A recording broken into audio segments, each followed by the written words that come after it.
gracias. Antes que nuestro libro, a principios de los 80 se escribió otro que se llamaba En busca de la excelencia. Un tal Tom Peters fue el autor. Y de los contenidos de ese libro creo yo que surgen los primeros principios universales de la excelencia, ¿no? Que luego, en el transcurso de los años, pues han ido adaptando y evolucionando, como es lógico. Años después, en los finales de los 80, organizaciones como la FQM pues crearon modelos como el FQM precisamente para trasladar esos principios de la excelencia al día a día de una organización.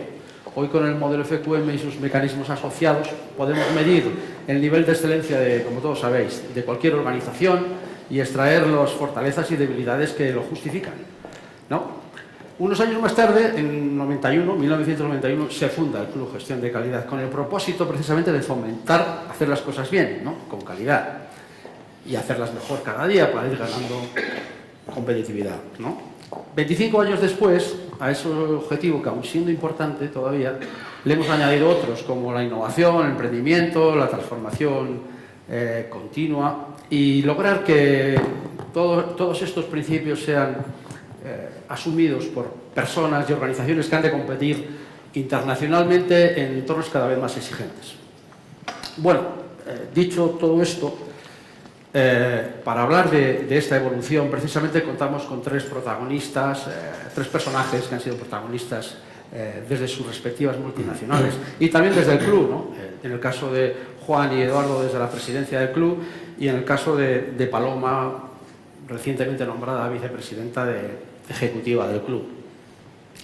Bueno, yo iba a hacer las presentaciones, pero ya veo que os han presentado ya. Simplemente, brevemente, recordar algunas cosas características de distintos momentos. En el caso de Paloma, presidenta de Xerox, hay que decir que Xerox fue la primera organización europea, empresa europea, que ganó el premio FQM en el año 1992. Y uno de sus CEOs, Emilio Hasse, que en paz descanse, nos trajo como paradigma el hacer las cosas bien a la primera, porque precisamente a nuestra generación nos habían enseñado a hacerlas primero a borrador para pasarlas después a limpio, ¿no? Y generar así mucho desperdicio, ¿no? Bueno, Paloma hereda, bueno, no exactamente el mismo puesto, pero como vicepresidenta ejecutiva del club se continuará el liderazgo que Xerox ha tenido siempre desde los principios de la historia del club. Bienvenida, Paloma, y mucha suerte en tu nuevo puesto. Bien, Eduardo, que también te han presentado, aunque no han dicho que fuiste vicepresidente mundial de Siemens AG y presidente del club desde 2002 a 2007, ¿no? Durante su presidencia solía decir que que es imposible encontrar una práctica de gestión en cualquier función que no tenga su alojamiento en el modelo FQM. También es autor de algunas expresiones como la excelencia es asintótica, porque nunca se alcanza, ¿no? Y él fue también el primero que impulsó que la mejor manera de predicar esto de la excelencia es desde el propio ejemplo, ¿no? Y por eso el club desde entonces ostenta un sello de excelencia 500 puntos europeo y fuimos finalistas del premio europeo hace unos años. Además, durante la presidencia de Eduardo, el club se transformó de Club Gestión de Calidad a Club Excelencia en Gestión, precisamente con mucho éxito. Así que, bienvenido, Eduardo. Gracias. Bueno, Juan, recientemente os han dicho que eres director general, yo pensaba que también presidente de IBM Europa, creo, ¿no? Presidente de IBM Europa, nada menos. Y también fue presidente del club desde el 2010 a 2016, perdón. Marcha atrás no, hombre. Bueno, él nos trajo como paradigma el do the right things right, que es tanto como decir, haz las cosas bien, que son importantes de hacer bien, ¿no? También nos trajo la innovación, el emprendimiento. El club creó modelos precisamente para trasladar estos principios a la gestión del día a día de una forma sistemática. Y bueno, pues también decir que su presidencia ha sido la más larga y una de las más fructíferas. O sea que bienvenido, Juan. Gracias. Bueno, hechas las presentaciones, es un poco a modo de evolución. Tras estos 25 importantes años, la primera pregunta que me viene a la mente es si nos habremos olvidado de la calidad y de la excelencia. Y si no, ¿cómo explicar los continuos atentados que estamos sufriendo al buen hacer? Hagamos un poco de memoria. Por ejemplo, automóviles de alta gama que tienen que regresar a los talleres para sustituir piezas originales defectuosas. Y ahí, María Elena está por ahí escuchando, supongo que estás de acuerdo que esto pasa con frecuencia. O el desastre ecológico provocado por la compañía BP, British Petroleum, en el Golfo de México por un vertido de petróleo por la rotura de una tubería, o el caos de Costa Cruceros que se hunde en un puerto italiano, o la reciente crisis bancaria que aún estamos sufriendo por la pésima gestión del riesgo de muchas entidades financieras, incluso renombradas internacionalmente. Pues bien, yo creo que esta lista es demasiado larga para pensar que es producto de la casualidad, ¿no? Y ni tampoco, no nos engañemos, tampoco esto se puede achacar a que fueron solamente errores humanos. Así que la primera pregunta se la voy a hacer a Juan y a continuación la misma pregunta a Eduardo, por este orden. ¿Nos hemos olvidado de la calidad? ¿Nos hemos olvidado de la excelencia, Juan?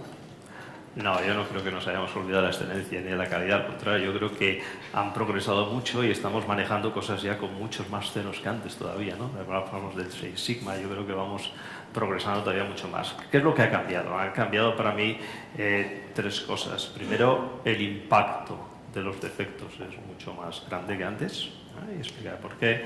El segundo, la consciencia o la comunicación en el mundo de cuando esos problemas de defecto ocurren, se propaga de una forma completamente diferente que antes, mucho más rápido, de una forma inmediata. Y el tercero, los usuarios también nos hemos convertido en mucho más exigentes de lo que éramos antes. Entonces, cuando pones esas tres cosas juntas, te encuentras que los problemas aparecen menos, tienen mucha más repercusión. Es como la teoría del cisne negro, ¿no? La probabilidad de que el evento ocurra es cada día menor, pero el impacto cuando ocurre el evento es mucho más grande. El primer punto dicho es el impacto. El impacto es más grande. Primero porque hemos globalizado mucho todas nuestras capacidades productivas, ¿no? Y somos mucho más dependientes de sistemas y cuando tienen un fallo impactan a mucha más gente, ¿no? Esto yo siempre veo cómo ha cambiado, incluso en el mundo de los servicios, no solamente en el mundo de los productos. Yo estaba siempre mucho más próximo al mundo de los servicios. Cómo entrábamos hace 20 años a una sucursal bancaria y cómo entramos ahora, ¿no? Hace 20 años entrabas y hablabas con el señor que había allí, tú no veías los sistemas y le pedías algo y él era capaz de hacerlo, no era capaz de hacerlo, te atendía individualmente y si tenía un problema te impactaba solamente a ti. Y si el sistema no funcionaba informático, él te invitaba a un café y te distraía o hacía en papel la transacción y tú te marchabas. Luego hemos pasado al mundo de los cajeros y de la web, en el que nosotros interaccionamos ya no con esa persona, sino que interaccionamos con un sistema. El sistema es mucho menos flexible. Cuando el sistema falla, no podemos hacer nada y además impacta a mucha gente. O sea, el impacto que tiene un fallo en el sistema se propaga inmediatamente por todo el mundo, ¿no?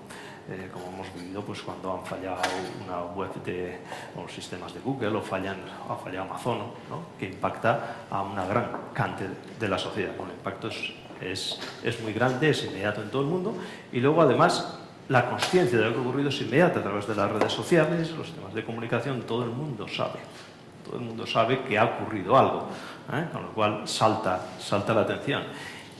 Y el último que es que nosotros ya no toleramos que no funcionen las cosas. Somos totalmente intolerantes, ¿no? Entonces, el coche que tiene que volver al garaje, vamos, primero hace 40 años ni nos habíamos enterado que tenía un defecto, ¿no? Ni nos enterábamos, ahora lo sabemos, ¿no? Y seguimos andando. Y luego no aceptamos que las cosas no anden. Como no te funciona el móvil, madre mía, se hunde la marca. Yo creo que esos tres efectos hacen que la repercusión sea mucho más grande, pero en realidad la calidad subyacente que hay detrás de los sistemas es mucho mejor que la que había antes. Muchas gracias, Juan. Eduardo. Bueno, yo no puedo estar más que de acuerdo con Juan Antonio, pero me gustaría añadir algunas cosas. Tú has citado una frase mía que es el tema de la excelencia, y que lo mantengo. Me encanta la excelencia porque no se llega nunca, es asintótico y esa asíntota significa la mejora continua. Pero te has olvidado de otra, que yo recuerdo que cuando yo accedí en el 96 o por ahí, a la presidencia del Club de Gestión de Calidad, entonces, En la primera entrevista que me hicieron en una revista de calidad tal, yo dije que no creía en la calidad, y eso fue un verdadero... Y es así, es decir, yo creo que la calidad tradicional, que significa aquella que asociamos con la calidad del producto, etcétera, etcétera, es un concepto muy pasado. Por eso, cuando tú dices que nos enteramos más, sí, pero es que ahora ya además eso ya no es lo importante. Y por eso recuerdo cuando le cambiamos el nombre al club, por excelencia en gestión. Se cambió el nombre porque eso tenía que ver con el modelo de la FQM. Y el modelo de la FQM, la calidad del producto o servicio, es solo uno de los 9 criterios. Es mucho más importante probablemente el final en el que se ve el respeto a los stakeholders. ¿Qué es lo que ha ocurrido en los 4 casos que has citado curiosamente? No ha habido un fallo de calidad del producto. Es decir, el producto del automóvil al que tú te referías, la calidad está perfectamente controlada. No ha habido un fallo de calidad en el tema de BP. No ha habido un fallo de calidad en la mayoría de los que tú has dicho. Ha habido un fallo de falta de respeto a uno de los stakeholders, que es la sociedad. ¿Por qué ocurre lo de BP? Porque se saltan todas las normas no escritas de respeto al medio ambiente. ¿Qué pasa en el caso de los automóviles que tú dices? Exactamente igual. Es decir, ahí se estaba cometiendo, para bien o para mal, y sea el automóvil que sea, una serie de cosas que estaban contra una serie de normas medioambientales, no todas ellas escritas. En uno detrás de otro. ¿Por qué? Porque se ha intentado aprovechar al máximo una situación, teniendo en cuenta que todos los stakeholders estaban respetados, pero había uno que no, que era la sociedad. Si a eso le sumas, y es verdad que ahora las cosas tienen más repercusión, que yo creo que es bueno, yo creo que es muy bueno.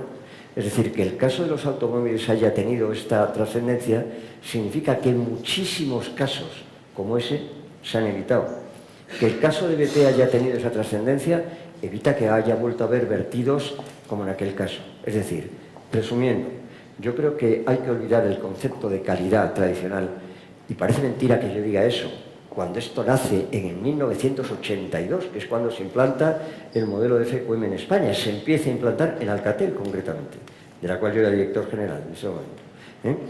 Estar hablando ahora otra vez de la vuelta a ese modelo parece pasado, como luego Rosa, entre otros, nos va a contar la calidad del futuro, estoy muy interesado en ello, pero el modelo de FQM no solo sigue siendo actual, sino que es absolutamente fundamental.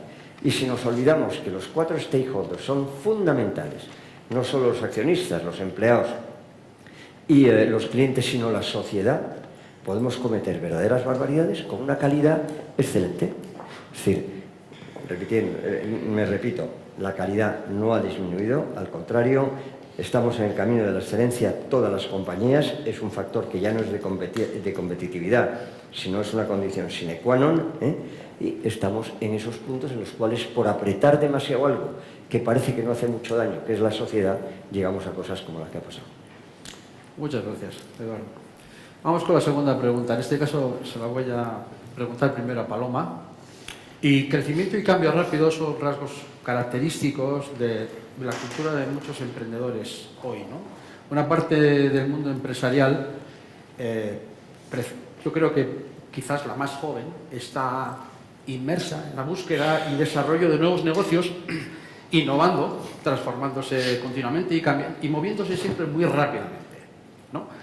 Pues la esperanza de muchos de estos emprendedores es seguramente abrirse camino y crecer en nuevos mercados, en nuevos países y gestionar a la vez todo el cambio que todo esto representa. La pregunta es, ¿la excelencia aporta valor aquí en este escenario? Bueno, para mí lo primero sería decir que por supuesto, hacer esta afirmación tan rotunda, ¿por qué? Porque las estadísticas nos hablan que únicamente 1/3 de las startups acaban siendo sostenibles en el tiempo, ¿no? Evidentemente, esta sostenibilidad en el tiempo estará muy determinada pues, por el modelo de negocio, si han conseguido encontrar el famoso océano azul o la piscina azul, ¿no? Por lo menos. Pero, en cualquier caso, cuando tienes que montar una empresa de cero, yo creo que es el caso ideal para cualquier gestor, ¿eh? De hecho, en las empresas que llevamos muchos años, como todas las que estamos aquí, ¿no? con más de casi algunas, no, más de 75 años en el mercado, lo ideal es el caso cero, poder hacer un caso cero. Entonces, cuando te enfrentas a un caso cero, aquí sería más aplicable que nunca esa frase tan bonita que te agradezco que hayas recordado, Emilio, de hacer las cosas bien a la primera. Empezar montando procesos que busquen la excelencia, no la podrán alcanzar, como nos ha dicho Eduardo, pero por lo menos que la busquen, para además no morir de éxito, porque hemos visto muchas startups con muy buenas ideas que luego no han sido capaces de atender esa demanda por falta de previsión en la demanda o por falta de adecuación de sus procesos.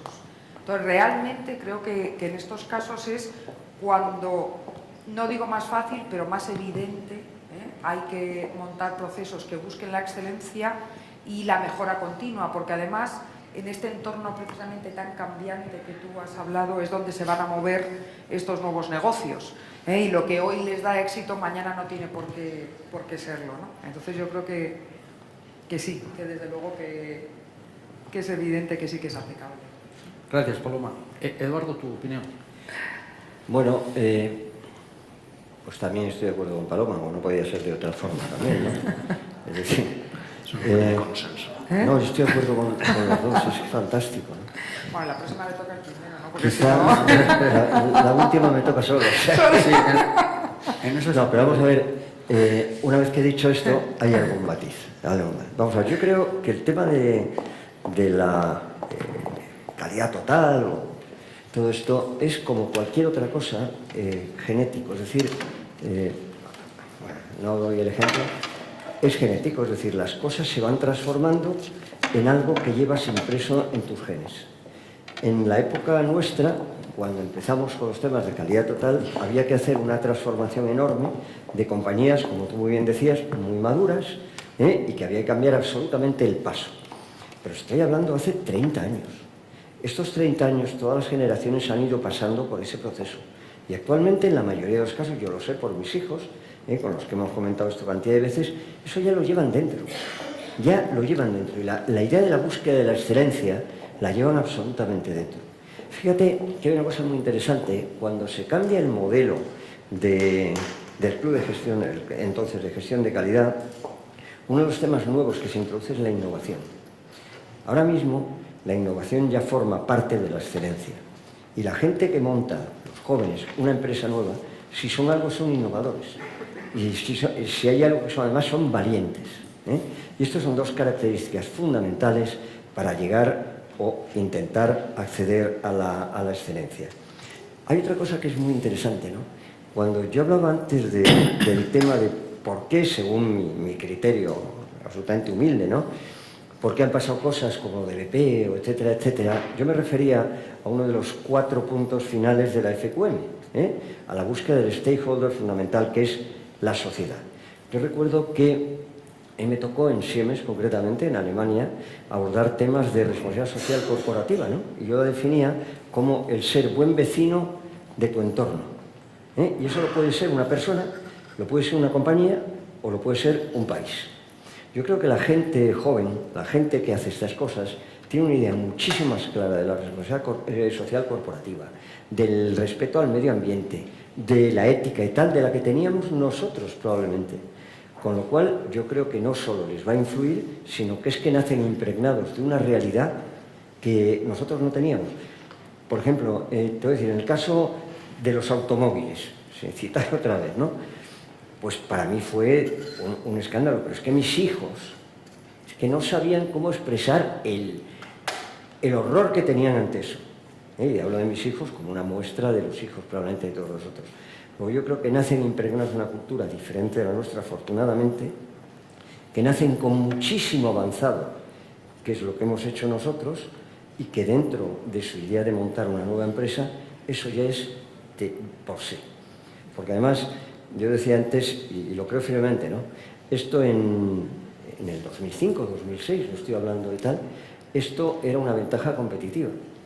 Ahora, y ellos lo saben mejor que nadie, es una condición sine qua non para sobrevivir.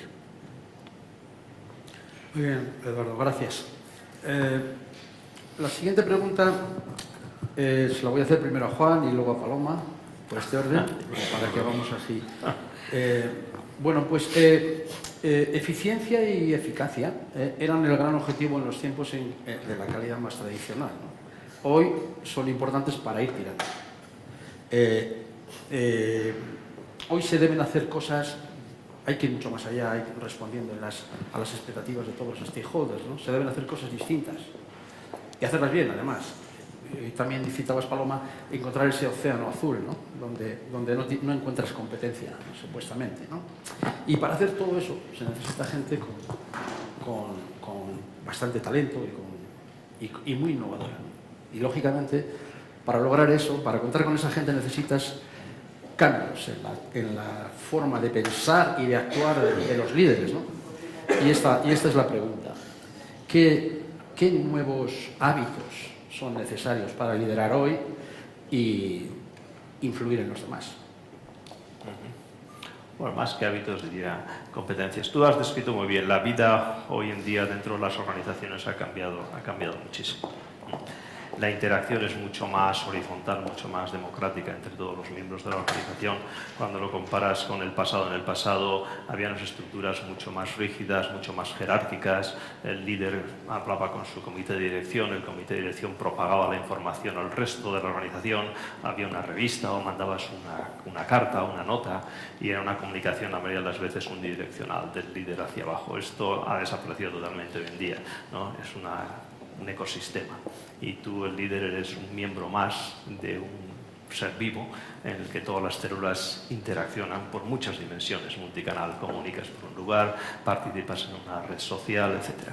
Y cuando entras a jugar en este ecosistema totalmente nuevo de la organización, te empiezas a dar cuenta de que no puedes vivir solo exclusivamente con los conocimientos técnicos, con tus conocimientos de gestión, sino que tienes que entrar en aspectos de empatía, en aspectos mucho más sociales, autenticidad, quién eres tú, qué representas en el liderazgo de la organización. Y yo siempre me acuerdo, cuando pienso en estas cosas, de algunas referencias con Eduardo, que hablábamos del tema en el pasado, que él decía que los líderes del futuro son como Leonardo da Vinci de esta época, ¿no? Que tienen que compaginar un aspecto humanista muy grande a la vez de un aspecto técnico que les permita hacer ese trabajo, ¿no? En ese sentido, yo creo que el líder tiene que cambiar, tiene que hacerse un agente activo, mucho más activo en esa organización y proyectar una autenticidad, ¿no? Y una de las razones que suele ser difícil es la contextualizar, es saltar de lo que es la macroeconomía a la microeconomía, que suelo decir yo, ¿no? Tú miras la organización y dices, pues mira, yo tengo que conseguir estos objetivos, aquí estamos en los X miles de personas que estamos en esta organización, y a la vez que hablas de esa forma, hablas con un individuo. El individuo dice, ¿y yo qué? ¿No? Yo soy un individuo, ¿qué significa todo eso para mí? Yo estoy aquí y yo tengo mis problemas, ¿no? Saber llegar desde lo más arriba, de entender la macroeconomía, entender al individuo y su papel, cada uno de los individuos, y su papel en el ecosistema, yo creo que es uno de los atributos y hábitos que el líder del futuro tiene que tener. Muchas gracias, Juan. Paloma. Yo me uno totalmente a este cambio de la forma de liderazgo que nos hablaba Juan Antonio, porque creo que durante los últimos años ha cambiado radicalmente. Yo, además, es curioso, llevo 27 años en mi compañía, con lo cual dentro de la misma compañía he tenido el placer de observar ese cambio del jefe orden y mando al jefe más colaborativo, y ahora, como bien decías, al miembro de este ecosistema, que es lo que somos, y que si no nos damos cuenta, el ecosistema nos echará. O sea, que realmente creo que ese cambio a mí me parece muy bonito, porque requiere de mucha flexibilidad, esta flexibilidad que tenemos que tener para tratar con otros miembros, no solo de nuestros colaboradores directos, sino otros miembros de la organización, y ser flexibles para cambiar nuestra forma de pensar y cambiar las decisiones a medida que el entorno va cambiando. Luego también pienso que es muy importante la autoformación continua. Antes pues, estudiabas una carrera y estaba claro que los médicos tenían que estar continuamente formándose, pero había otras carreras que realmente ya, abogado, iba cambiando la ley, pero había otras carreras, ingeniería, te amueblan la cabeza y ya eres ingeniero de por vida. Yo creo que ahora para liderar una organización, aunque estés en la misma organización, como es el caso de algunos de los que estamos aquí, tienes que estar continuamente autoformándote y buscando información y hablando, ¿no?, con el mentoring que hablan, que es muy curioso ahora, ¿no?, el reverse mentoring, ¿no?, que gente joven nos enseñen, nos mentoricen a los dirigentes en las nuevas tecnologías o en las nuevas formas de pensar, ¿no? Y luego, por supuesto, yo acabaría resaltando dos características. Una, la cercanía, que está imbuida un poco en todo esto que hemos hablado. La cercanía con la gente, yo creo que es muy importante ser cercana a tus colaboradores y a los miembros de la empresa para que sean capaces de acercarse a nosotros y mostrar sus opiniones. Y luego una parte que mencionaba antes Eduardo de valores, ¿no?, de los valores del nuevo líder. El ser consciente de la repercusión que tu empresa tiene en la sociedad. Y como responsable de tu empresa, pues tienes que liderar esa repercusión en la sociedad. Y eso para mí, bueno, pues tiene muchísimas versiones. Yo creo que al final es intentar devolver a la sociedad parte de lo que la sociedad te da, como muchos definen la responsabilidad social corporativa. Y yo en este caso, pues más que nunca quiero nombrar temas como diversidad, y no solo de género, como hablábamos antes, sino diversidad cultural, diversidad de formas de pensar, de religiones, de edades, de orientaciones, tener gente distinta y saber a sacar valor a toda esa gente distinta, y luego la inclusión, que todos tus empleados sean capaces de ser ellos mismos en tu empresa, ¿no? Estos valores yo también pienso, y será porque tengo varios adolescentes y les veo muy respetuosos con la sociedad, también pienso que estos valores están imbuidos, hemos sido capaces de imbuirlos en la nueva sociedad, y creo que nosotros tenemos que conseguir también que la empresa transmita esos valores, igual que se supone que lo hemos hecho en la familia, ¿no? Espero. Gracias, Paloma. Bueno, la gente está descubriendo su enorme poder para recompensar y castigar a las organizaciones por sus actos. Y lo está ejerciendo cada día más, sobre todo a través de las redes sociales, ¿no? Evalúan qué organizaciones son respetables por su forma de hacer negocios y cuáles no. Y lo ponen. Y se entera todo el mundo. Por otro lado, si observamos a empresas con marcas reputadas, detrás de esas marcas suele haber una visión empresarial que proyecta un futuro al que aspiran, ¿no? Y que entronca además con su misión y valores. Pues la pregunta, primero para Paloma y después para Juan, la misma, es: ¿se debe trabajar la respetabilidad de una forma sistemática? ¿Y qué papel juega la marca? Bueno, la marca es una percepción y además, de hecho, nosotros todos hemos trabajado y trabajamos en empresas con mucha imagen de marca, ¿no? Y es la percepción que tienen de ti los grupos de interés, ¿no? Yo, por supuesto, creo que es fundamental para diferenciarte de la competencia o de los concurrentes, para fidelizar a tus clientes y para que tus clientes te recomienden a otros clientes, algo que ahora ya es fundamental y empieza a ser muy medido por las encuestas, ¿no? La recomendación de la marca. ¿Qué ocurre? Yo creo que aquí también ha cambiado muchísimo y tú lo has hablado de... Si no te miro mucho es que me estoy peleando con el micrófono, entre el pelo, el collar, entonces tengo aquí... Mira la audiencia, que somos Entonces, creo que ha cambiado muchísimo también por el tema de las redes sociales que tú comentabas. Antes la imagen de marca estaba muy construida a base de campañas corporativas, ¿no? Se hacía en publicidad, se hacía: voy a hacer una campaña de imagen corporativa y voy a desarrollar estos valores de mi marca. Ahora, al aumentar la comunicación y el flujo de información con las redes sociales, ya no es una percepción, ya empieza a ser una realidad, una experiencia que se comparte con mucha más facilidad.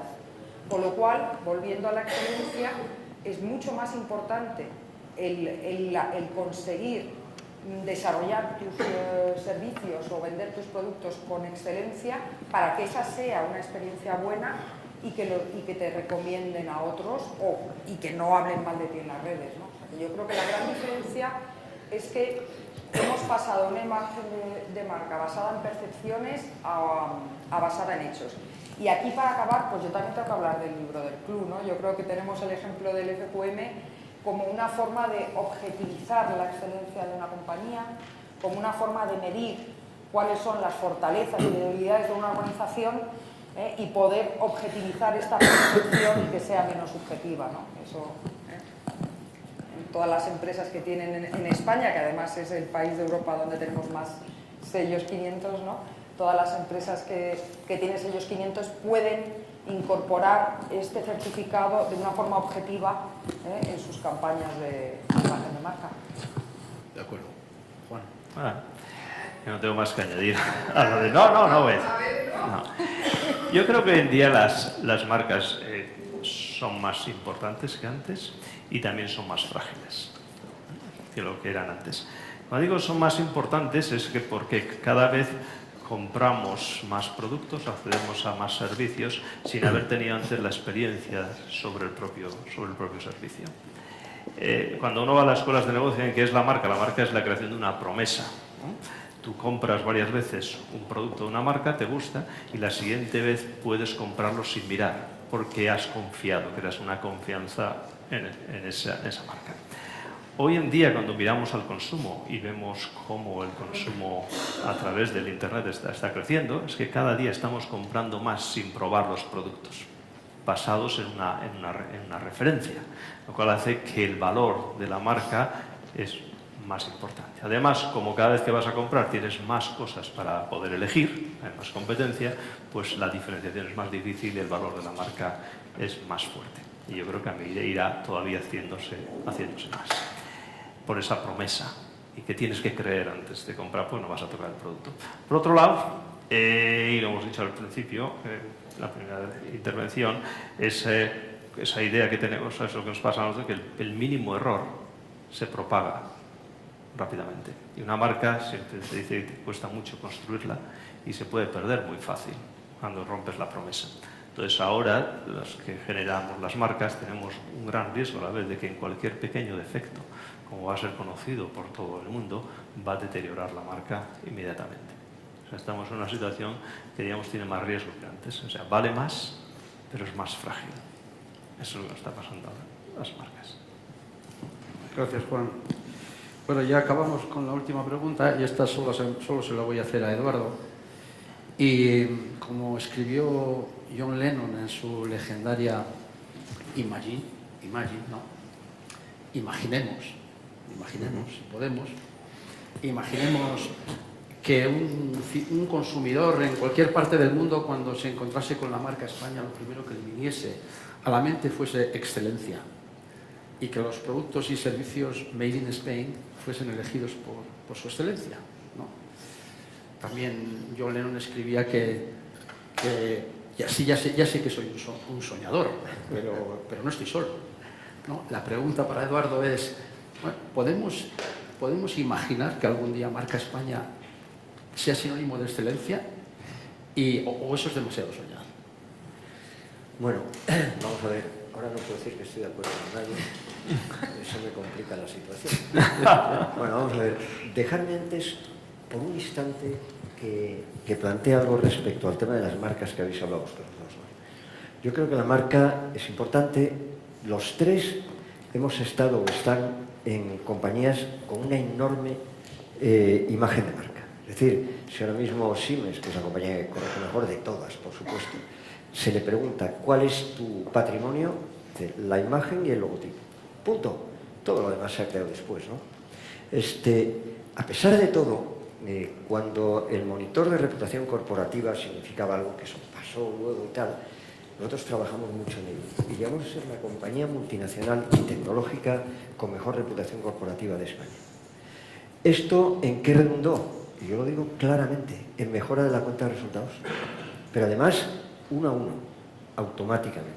Es decir, la reputación corporativa, además de la marca, para mí son un patrimonio fundamental de las compañías. Yendo ahora a tu pregunta, yo creo que el mundo hoy está en una conferencia que ha dado un buen amigo mío, Luis Conde, y decía dos cosas en las cuales estoy totalmente con él, ¿no? Tenemos que ser soñadores y optimistas.